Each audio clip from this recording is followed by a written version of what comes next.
I hope you all are doing well. In this section of my video, we will be going through the concept of continuous charge distribution taking on the surface charge. Now again, what is continuous charge? Whenever a charge is distributed over a particular region separated by a small distance, we say it is a continuously distributed charge.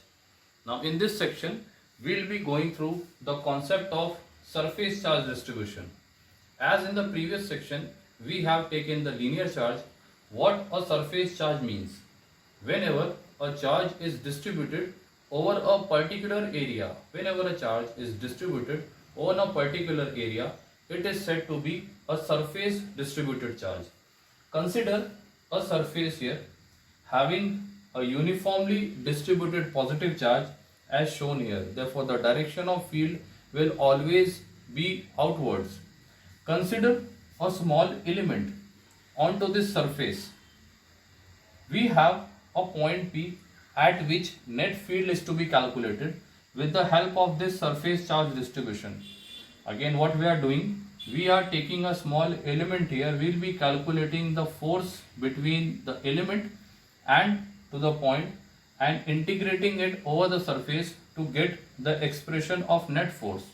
So, considering a small element having area ds, let the charge enclosed by this surface is dq.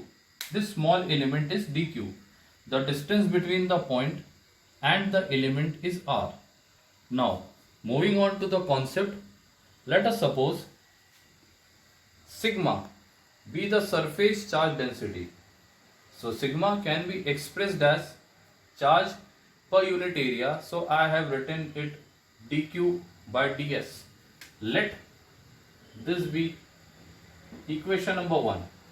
Now, by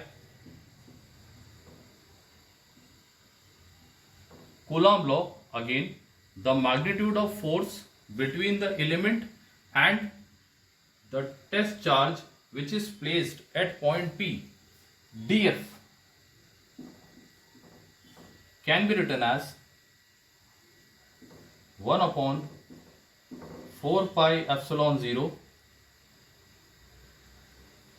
q naught into dq by r square. Let this be equation number 2. Simplifying this equation, we have df is equals to q naught upon 4 pi epsilon 0. Splitting this dq in terms of charge density, we have sigma ds by r square. Now, this is the magnitude of the differential force. Therefore, magnitude of net force is calculated by integrating this magnitude df, integrating both sides over the surface S, q naught upon 4 pi epsilon 0 sigma ds by r square. Integration of df will yield the net force F, q naught upon 4 pi epsilon 0 integration over the surface sigma by r square into ds. So, this is the final expression of force due to the surface distributed charge. In order to write it in a vector form, we will introduce simply a unit vector here. So, this was the concept and expression of surface distributed charge. I hope you have understood this topic well. Thank you.